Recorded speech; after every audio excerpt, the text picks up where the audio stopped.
Aquele que pensa que é possível alcançar o sucesso terá maiores possibilidades de alcançá-lo, em comparação com aquele que não pensa assim. Se pensarmos que algo não é possível, a mobilidade de nossa atitude também será reduzida. Mas se pensarmos que algo é possível, nossa atitude será revestida de uma energia ativa e de caráter acelerado. A psicologia humana não se desenvolve de forma gradual, mas de maneira drástica quando ultrapassamos nossas próprias limitações. Houve um tempo em que se acreditava que era impossível percorrer uma milha em 4 minutos. Os atletas mais destacados da época não eram capazes de reduzir o tempo de 4 minutos para percorrer uma milha, que equivale a 1,6 quilômetros. Entretanto, esse recorde foi quebrado pelo atleta inglês Roger Bannister. Conta-se que Roger experimentou diversas formas e estratégias para quebrar o recorde mundial e nunca deixou de pensar que era possível conseguir algo melhor, procurando modificar sua maneira de correr durante vários meses. Em 1954, Roger foi o primeiro atleta que rompeu a barreira dos 4 minutos. A partir daí, as corridas de média distância deram início a um novo período de desenvolvimento. Entretanto, os demais atletas não tentaram mudar este estilo de correr. O que Bannister fez foi mudar a mentalidade de não é possível para sim, é possível.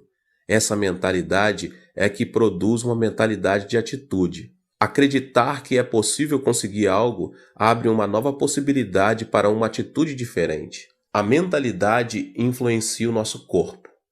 Ao imaginar uma cena que vimos num filme ou lemos um livro, jornal ou revista, ocorre uma reação física em nosso corpo. Por exemplo, uma imagem cômica nos faz sentir mais leves e ativos. Uma imagem de um filme de terror acelera os batimentos cardíacos, ao passo que uma imagem romântica causa excitação. É por esse motivo que os esportistas primeiro disciplinam mentalmente, para depois dar início ao treinamento físico.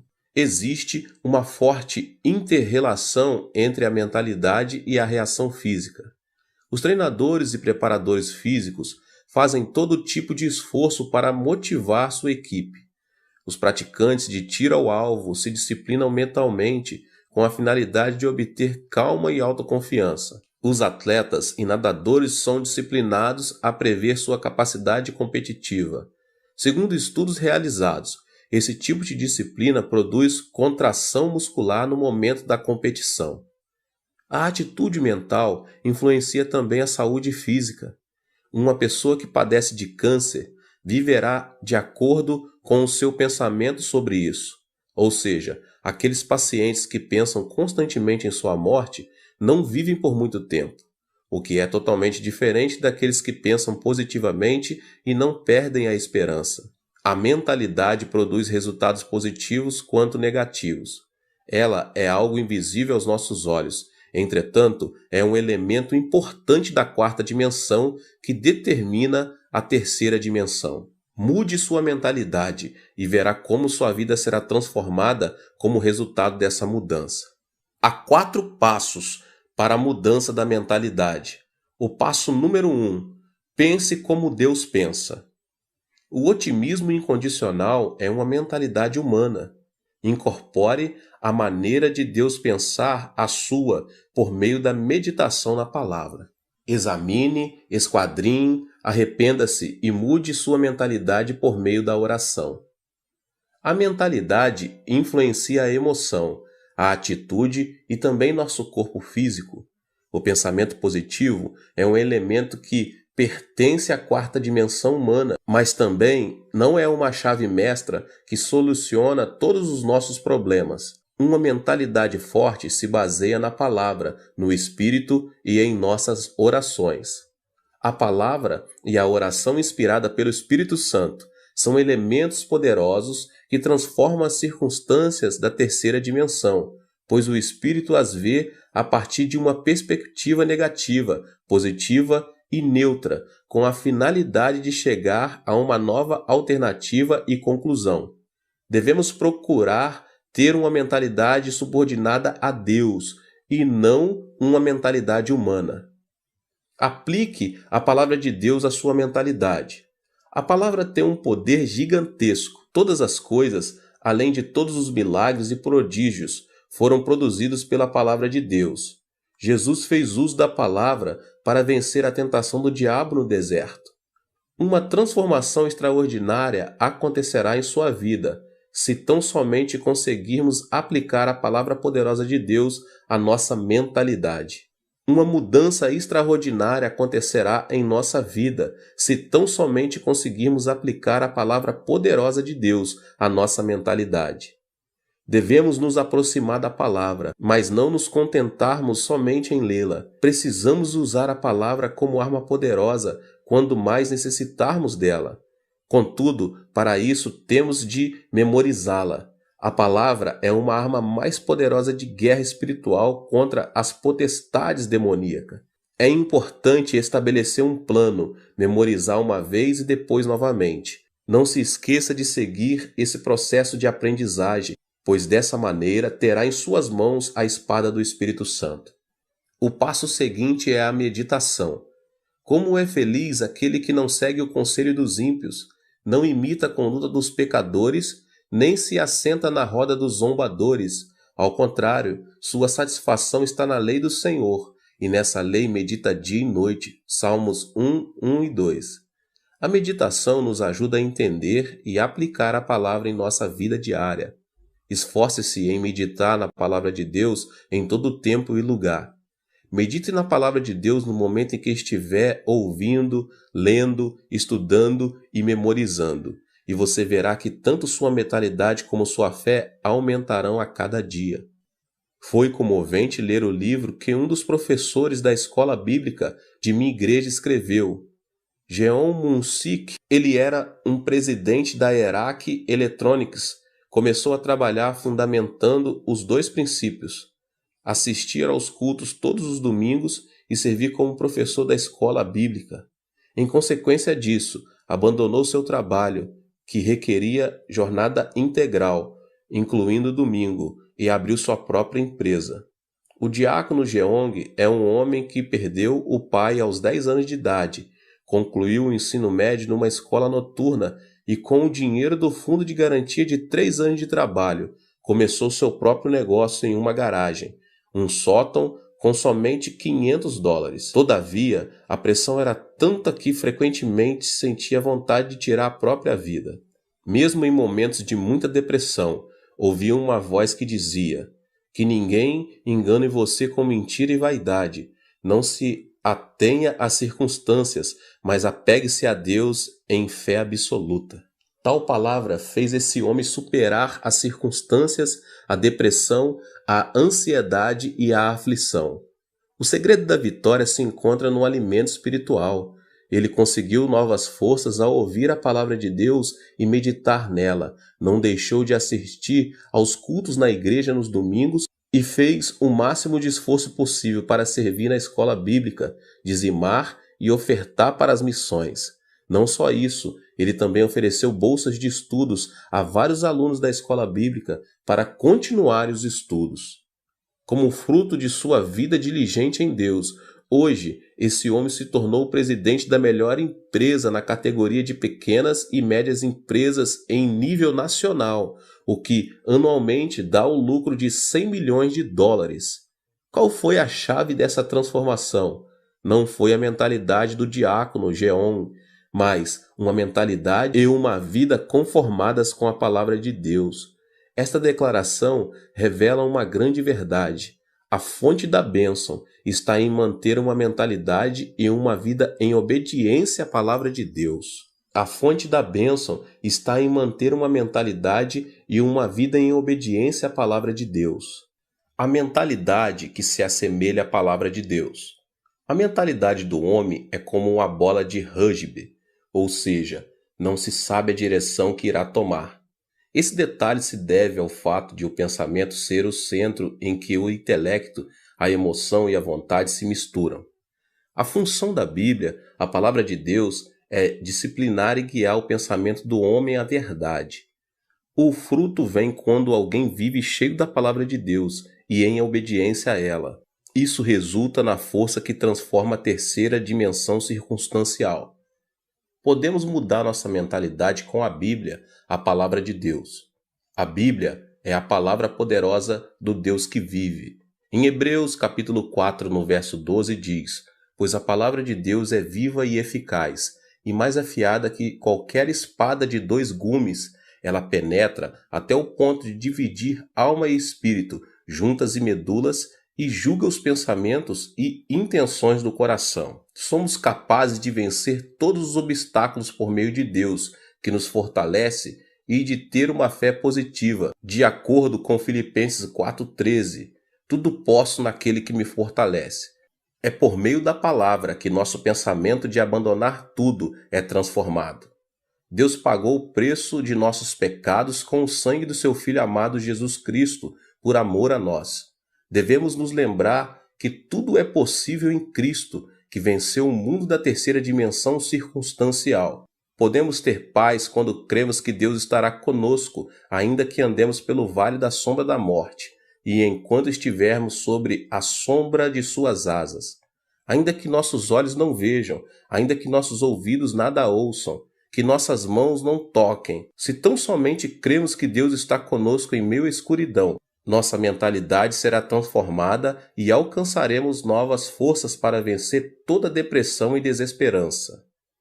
O fruto vem quando a pessoa muda de mentalidade e alinha seu pensamento à quarta dimensão da Bíblia, isto é, a palavra de Deus, e o milagre extraordinário de Deus se manifesta. Alimente seu coração e mente com a palavra de Deus, porque você passará a usufruir de uma vida vitoriosa à medida que o reino de Deus tome o controle de sua vida e circunstâncias. A mentalidade que se assemelha ao Espírito Santo. Quando recebemos Jesus Cristo como nosso Senhor e Salvador, o Espírito Santo veio habitar em nós. Recebemos então o batismo do Espírito Santo e a plenitude do Espírito que nos enche de alegria. Os discípulos viveram algo que jamais haviam experimentado em sua vida, quando o Espírito Santo desceu no dia de Pentecostes, no local onde costumavam se reunir. Por meio dessa experiência, renovaram a fé e o amor para servir fielmente a Jesus Cristo. Nosso coração precisa estar cheio de alegria para trabalharmos com ânimo e superarmos qualquer tipo de adversidade. Não se pode conseguir nada sem alegria e ânimo.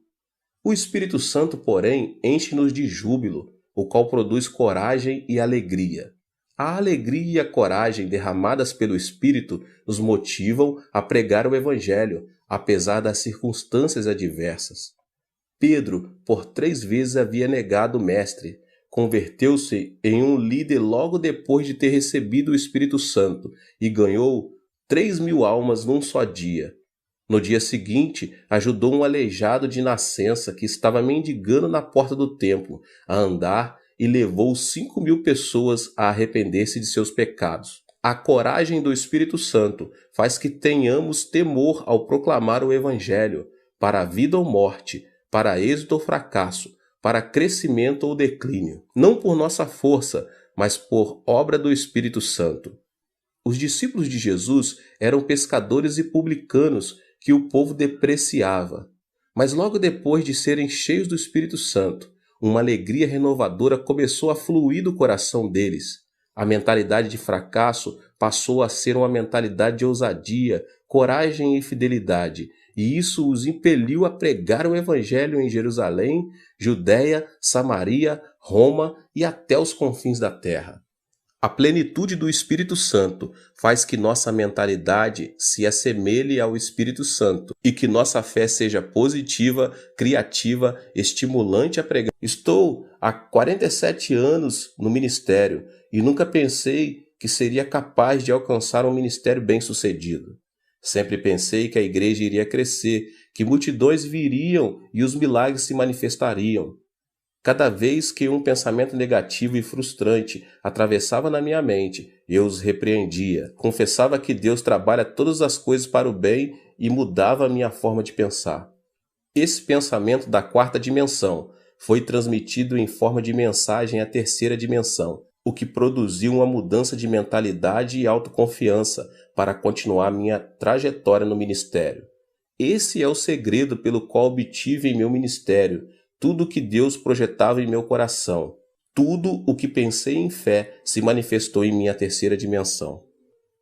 Em 1960, durante a ditadura militar do comandante Park Geun-hye, começou um movimento de progresso econômico em meu país. Era uma época em que a população começava a se concentrar na cidade de Seul e a grande maioria se estabelecia nos povoados pobres, na própria cidade de Seul. Nossa igreja declarou essa área a Rua dos Céus, endereço número 1, porque sabíamos que Deus nos sustentaria nos momentos mais críticos. Eu e a pastora Choi começamos a pregar o evangelho naquela área, com sede em Soedaimon, por meio de um grande movimento do Espírito Santo. Deus quer nos batizar com o Espírito Santo. Por intermédio do Espírito Santo, podemos falar em línguas e receber novos dons do Espírito. Recebam o Espírito Santo. Pregamos enfatizando bastante o batismo com o Espírito Santo e seus dons. Mas, acima de tudo, havíamos iniciado um movimento chamado Semaum, Novo Coração, que consistia em renovar o coração. Nessa ocasião, o presidente Park me chamou um dia para ir à Casa Azul e me fez a seguinte pergunta: Pastor Cho, não tem aí uma ideia para renovar nossa nação e transformar as regiões rurais? Diante da pergunta, não tive dúvidas em lhe responder: Senhor presidente, primeiro devemos mudar nossa mentalidade. Inicie um movimento chamado Semaum para que o povo comece a pensar de modo positivo. Lembre-se de que há uma igreja em cada canto do país. Inicie esse movimento por meio das igrejas e algo miraculoso acontecerá. Imediatamente, o presidente Park chamou o ministro do Interior e lhe disse: o pastor Cho me aconselha a começar um movimento chamado Semaum para renovar a mentalidade da nossa gente. O que o senhor pensa disso? Boa ideia, disse o ministro. Só que noto um tom religioso. Que acha de mudarmos o movimento para Semaú, Novo Povo? O presidente pediu minha opinião. Então, enfatizei que o mais importante era mudar a mentalidade das pessoas para conseguir algo miraculoso e continuei dizendo que seria conveniente a iniciar o movimento Semaum por meio das igrejas. No final de tudo, como resultado dessa conversa, começou em todo o país o movimento Semaú, que consistia na transformação e no desenvolvimento das regiões rurais e no processo econômico nacional. O propósito desse movimento era mudar a mentalidade de cada coreano, e o que começou com o movimento de Semaum nas igrejas ficou conhecido como movimento Semaú em todo o país. Proclamei esperança por meio do movimento Semaum. Em 2 Coríntios, capítulo 5, verso 17, lemos: Portanto, se alguém está em Cristo, é nova criação. As coisas antigas já passaram, eis que surgiram coisas novas. Anunciei o Deus de bondade para desfazer todos os pensamentos negativos do coração do nosso povo e disse: tenha uma fé positiva, essa fé que diz: é possível, podemos fazer e vamos fazer. Não pense que é impossível, que não podemos fazer, mas sim creia no milagre do Senhor.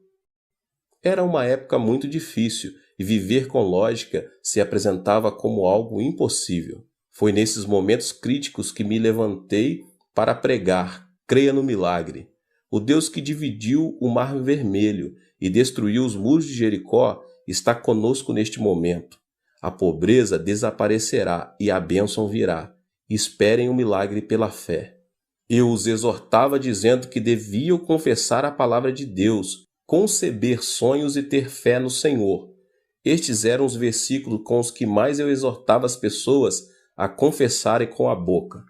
Filipenses 4,13, tudo posso naquele que me fortalece. Romanos 8,28, sabemos que Deus age em todas as coisas para o bem daqueles que o amam, dos que foram chamados de acordo com o seu propósito. Marcos 9,23, se podes, disse Jesus, tudo é possível ao que crer. No início, as pessoas tomavam a confissão da palavra de Deus como algo excêntrico. Entretanto, uma vez que entendiam, eram fortalecidas em seu espírito pelo alimento espiritual e a fé fluía de seu interior. Começavam a proclamar a palavra de Deus com mais vigor. Também é preciso pensar grande para crescer muito. Todos os grandes servos de Deus, tanto na Coreia do Sul como ao redor do mundo, têm um desejo ardente de saber por que tanto minha igreja como a igreja dos meus discípulos se tornaram as maiores igrejas de suas cidades. Existem aqueles que se asseguram que deve haver um segredo que eu não revelo, mas sempre me utilizo de um provérbio antigo para explicar o segredo e o princípio de crescimento da igreja. Ele diz o seguinte: dos grandes bambus saem os grandes bambus. A estrutura do pensamento de meus discípulos é grande, isso porque cresceram observando a magnitude de meu ministério. Chegaram a pensar grande porque pensaram grande, projetaram e aprenderam minha filosofia pastoral. O pensamento se caracteriza por desenvolver-se, ou seja, não é estático. Meus discípulos aprenderam a pensar grande observando uma igreja e um ministério grande. O desenvolvimento do pensamento se correlaciona diretamente à quantidade e à qualidade do pensamento. Isso se deve ao fato de o pensamento do homem possuir um poder criativo. Com isso, não quero dizer que o ministério deve ser julgado segundo seu tamanho. As igrejas pequenas das zonas rurais também estão debaixo da vontade e soberania de Deus. Mas quero, sim, afirmar que a magnitude do pensamento determina nossa realidade física. Em outras palavras, existe uma maior possibilidade de quem pensa pequeno obter frutos pequenos e de que quem pensa grande obter frutos grandes. O que é fundamental aqui é a pessoa ser positiva e ativa em procurar desenvolver seu pensamento da quarta dimensão dentro da esfera dos seus sonhos. Pensar grande não resulta automaticamente em um grande fruto. O pensamento é apenas um começo. A seguir, deve haver uma ação que o sustente. Por exemplo, um agricultor não deve esperar uma colheita abundante sem ter semeado. Se deseja colher, primeiro deve semear. Ao refletir sobre meus 47 anos de ministério, devo admitir que não somente pensei grande, mas também me esforcei ao máximo em oração, consagração e estudo, com a finalidade de alcançar o desejo do meu pensamento. O trabalho árduo e a consagração são fundamentais para que o pensamento se torne realidade. Mude seu pensamento com um programa positivo. A Bíblia afirma que o que se vê foi feito do que é invisível, ou seja, a terceira dimensão visível não é produto da terceira dimensão visível, mas está debaixo da influência da quarta dimensão invisível. A pessoa que pensar negativamente na quarta dimensão enfrentará situações negativas. Em contrapartida, a pessoa que pensar positivamente irá deparar com boas obras, segundo o seu pensamento. Nosso corpo é uma habitação onde está o computador da quarta dimensão. Um dos elementos que programam esse computador é o pensamento. A mentalidade produz ondas do mundo da quarta dimensão que influenciam a terceira e acabam imprimindo resultado em nossa vida. O que obtemos impresso é consequência do programa que instalamos. Por exemplo, um programa que contém a tristeza e doença transmitirá programas de doença e tristeza, tanto em nosso corpo como em nossa vida, elementos que pertencem à terceira dimensão. O pensamento de depressão, de ira, faz funcionar automaticamente um programa que produz estresse e enfermidades. Por outro lado, a pessoa que instala o programa de sua mentalidade com pensamentos positivos irá deparar com circunstâncias positivas na terceira dimensão. Pensar que sou saudável, feliz e que me sinto bem influencia a terceira dimensão e produz satisfação, vitalidade e energia. Também é importante ter uma mentalidade afirmativa, a qual consiste no pensamento positivo de confessar que algo é possível.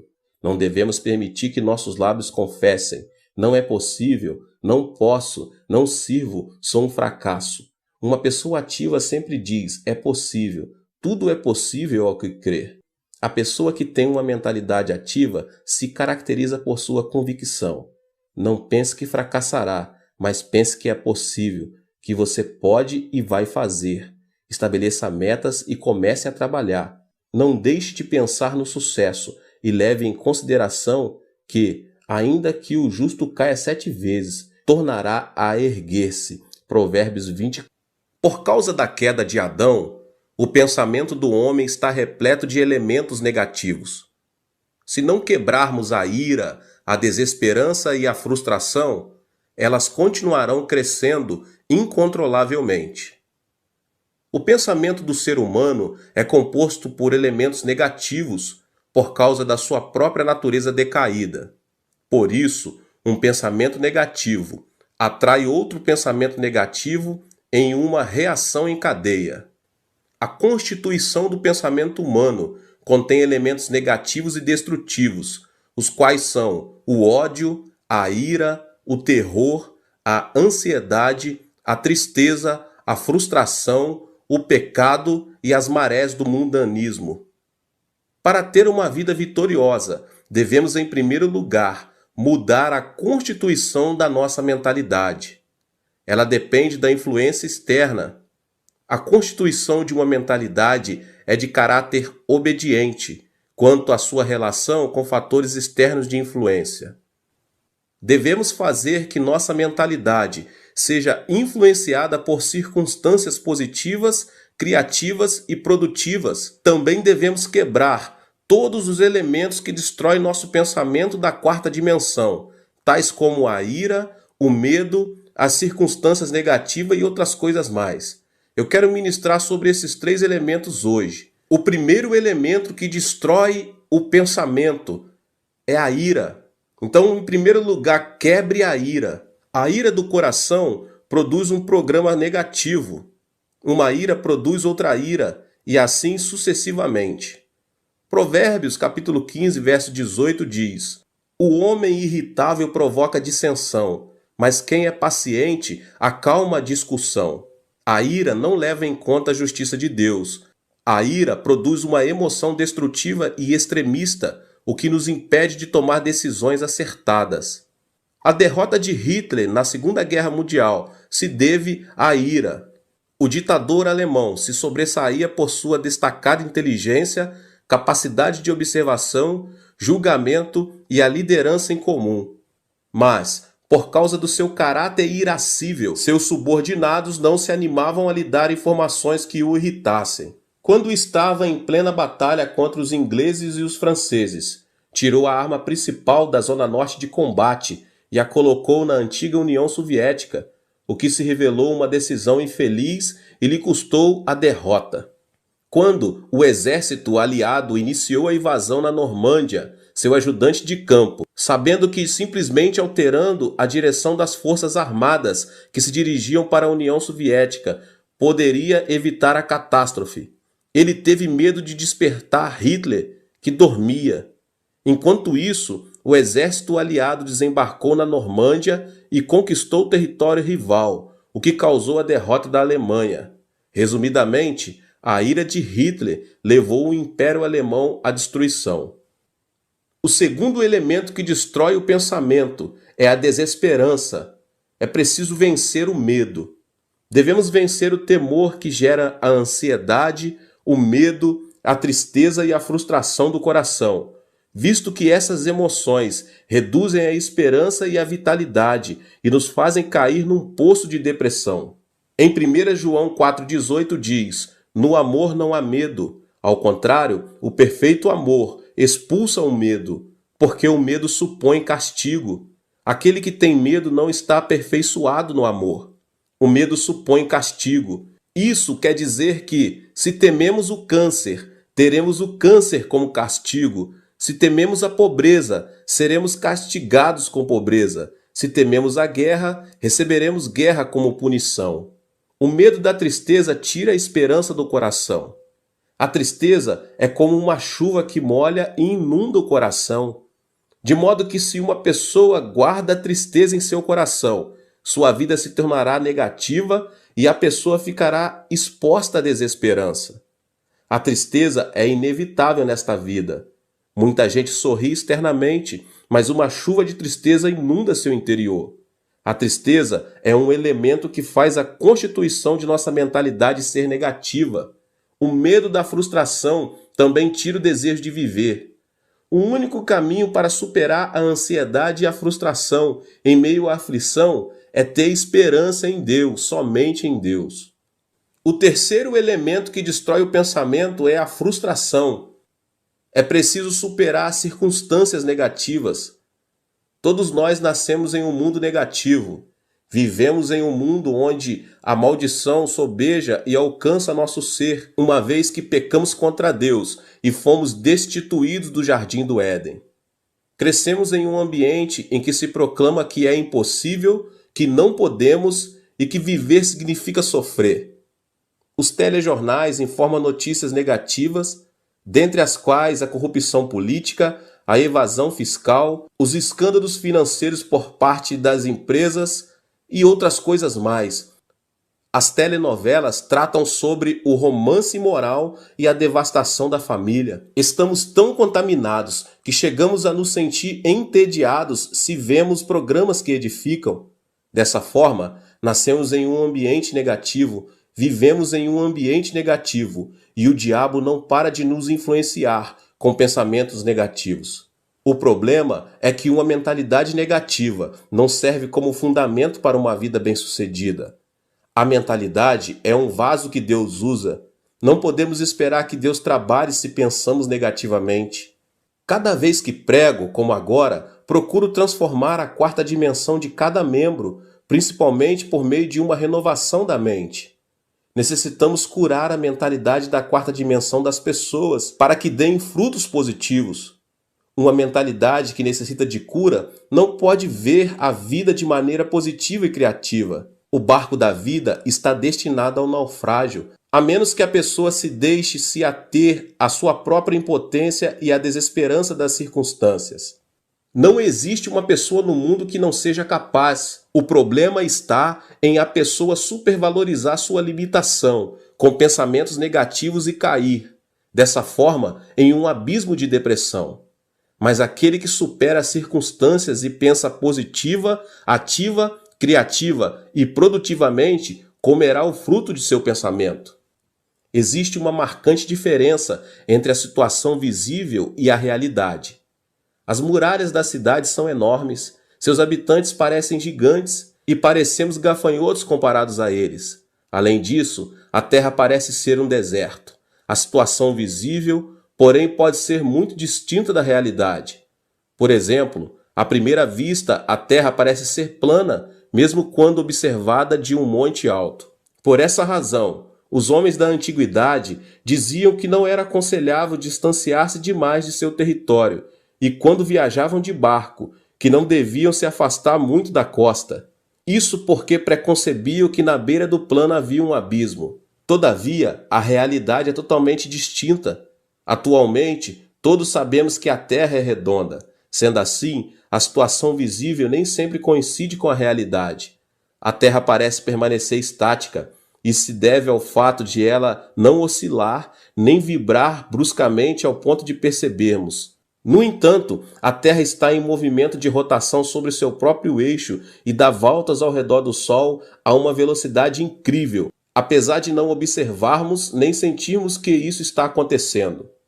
Podemos experimentar um milagre quando abandonamos preconceitos e sentimentos e vivemos com uma mentalidade que supera as circunstâncias e os sentidos.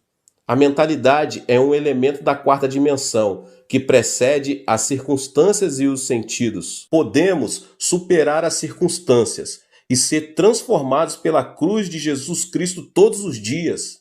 A cruz é o poder que ressuscita os mortos, a força que chama as coisas que não são como se já fossem, e o poder que transforma a desesperança em esperança. A mentalidade da quarta dimensão, que supera as circunstâncias e que se obtém por meio da cruz do Calvário, é a força motriz que transforma o pensamento. Eu sempre digo, pense no evangelho quíntuplo e na bênção tripla. Você é uma pessoa próspera. Pense na riqueza. Guarde o evangelho e o regozijo da prosperidade no depósito do seu pensamento. Sempre ensinei meus membros a pensar no evangelho quíntuplo e na bênção tripla. A Bíblia ensina a pensar em tudo que for puro, tudo que for amável, tudo que for de boa fama. Filipenses 4:8. Por isso, nunca deixo de pensar no evangelho quíntuplo e na bênção tripla. Fui perdoado e justificado. Sou uma pessoa santa e cheia do Espírito Santo. Fui curado, fui liberto da maldição, recebi a bênção da vida eterna e nunca deixo de pensar que sou uma pessoa próspera e saudável, assim como prospera a minha alma. A confissão da palavra significa que, se enchemos a quarta dimensão com vitória, êxito, riqueza e prosperidade, será isso mesmo que se manifestará no plano tridimensional. Encha seu pensamento com vitória todos os dias, com êxito e riqueza, porque você já os tem. Durante a guerra, minha nação sofreu uma devastação total.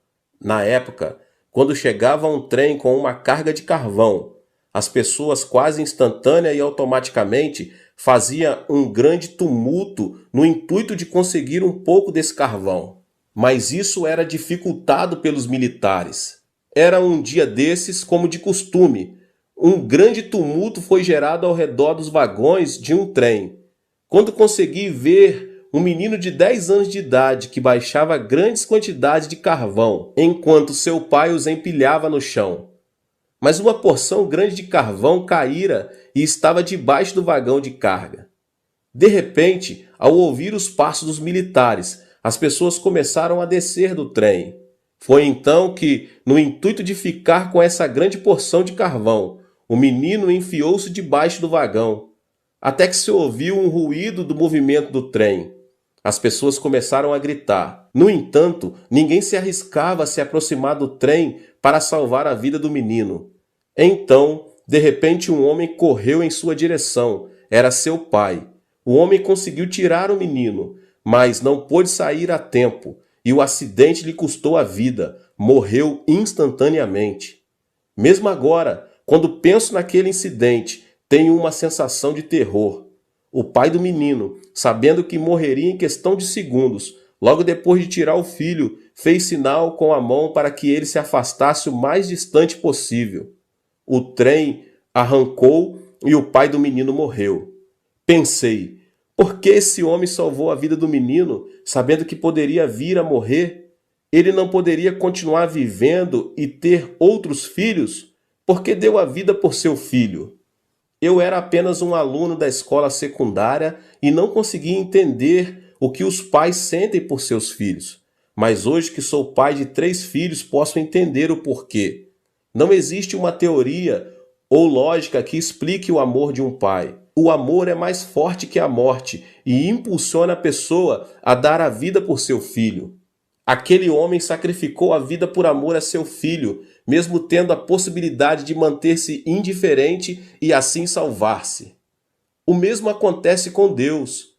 Deus, por amor a nós, quis nos salvar, mesmo pagando um preço muito alto. Por isso enviou seu Filho amado Jesus Cristo. Foi Deus mesmo quem encarnou e morreu na cruz. Podemos ser corajosos ao compreender o amor de Deus, e esse Deus está conosco. É isso que representa a transformação da mente na esfera da 4ª dimensão. Ou seja, existe um fundamento sólido sobre o qual podemos afirmar que nada é impossível para Deus. E experimentaremos vitórias e milagres ao dar passos de fé e dissermos, tudo é possível. Meus irmãos, a ressurreição de Cristo é o fundamento da nossa riqueza. Qual é o argumento de nossa riqueza, baseados no qual podemos confessar que somos prósperos? O fundamento é a morte e a ressurreição de Cristo. O amor de Deus foi revelado por meio da cruz, pois a cruz revela o coração de Deus, que nos amou de tal modo que deu o seu Filho Jesus Cristo por nós. Toda frustração e desesperança são lançadas fora, se tão somente abraçarmos a cruz. A cruz desfaz a morte e o Hades, faz resplandecer sobre nós a glória da ressurreição. A esperança e a riqueza da morte e ressurreição da cruz transformam a água amarga da frustração e da desesperança em água doce. Romanos 8, do 35 ao 39 diz: Quem nos separará do amor de Cristo? Será tribulação ou angústia, ou perseguição, ou fome, ou nudez, ou perigo, ou espada? Como está escrito: por amor de ti enfrentamos a morte todos os dias, somos considerados como ovelhas destinadas ao matadouro. Mas em todas estas coisas somos mais que vencedores por meio daquele que nos amou, pois estou convencido de que nem a morte, nem os anjos, nem demônios, nem o presente, nem o futuro, nem quaisquer poderes, nem altura, nem profundidade, nem qualquer outra coisa na criação será capaz de nos separar do amor de Deus que está em Cristo Jesus, nosso Senhor. Da mesma forma, o poder e a glória da ressurreição de Cristo Jesus transformam a água amarga da desesperança em água doce. Mostrarei agora a você o primeiro elemento da quarta dimensão. Nossa vida depende de nossa mentalidade, meus irmãos, se pensarmos na carne ou no espírito. Para colher fruto santo, devemos primeiro ser guiados e subjugados pelo Espírito Santo. Esse é o segredo da vitória. O Espírito é quem nos dá vida e paz. Nossos desejos são realizados à medida que aprendemos a pensar juntamente com o Espírito Santo. Lembre-se de que o pensamento é um fator de influência. Devemos estabelecer uma comunhão íntima com o Espírito Santo, reconhecer que Ele é Senhor, para que nossa mentalidade esteja sob sua influência. Em segundo lugar, temos de expressar nosso pensamento em forma de oração, que é o sistema respiratório espiritual e o canal de comunicação com Deus. A oração, meus irmãos, é um elemento poderoso que atrai o pensamento da quarta dimensão à própria realidade. Tudo o que pedirmos a Deus em oração, confiando a Deus nossas petições, resultará em uma resposta, porque Deus é soberano. A oração, meus irmãos, é uma ação da terceira dimensão, mas por sua vez é uma realidade que move a quarta dimensão. Deus dotou o homem com o privilégio de comunicar-se com ele, e isso se dá por intermédio da oração. A oração que coincide com a vontade e o pensamento de Deus é o poder que move o coração de Deus. Em terceiro lugar, devemos colocar nossa mentalidade à palavra de Deus, a Bíblia. A mentalidade do homem é como uma bola de rugby que se distingue por sua imprevisível direção. A mentalidade é constituída por intelecto, emoção e vontade. Dessa forma, a única maneira de manter nossa mentalidade no caminho certo é por meio da Bíblia, da Palavra de Deus, a meditação na Palavra de Deus. As circunstâncias da terceira dimensão mudam quando nossa mentalidade fica sujeita e obedece à Palavra de Deus. De maneira que é nosso dever, meus irmãos e irmãs, de transformar nosso modo de pensar. Nossa vida, se for cheia de pensamentos de Deus, será constituída por dias de grandes alegrias e esperança, como aquele sol que nunca deixa de resplandecer. Aleluia, glória a Deus. Que Deus abençoe a sua vida mais uma vez. Que palavra maravilhosa, né? Aproveita para se inscrever aqui no canal, ative também o sininho das notificações para você não perder nenhum vídeo. Glória a Deus. Deixe também o seu like aqui, tá bom? E não esqueça de compartilhar com as pessoas que você mais ama. Compartilhe nas suas redes sociais. Vamos alcançar um número maior de pessoas para que eles sejam abençoados também. Nos vemos nos próximos vídeos, tá bom?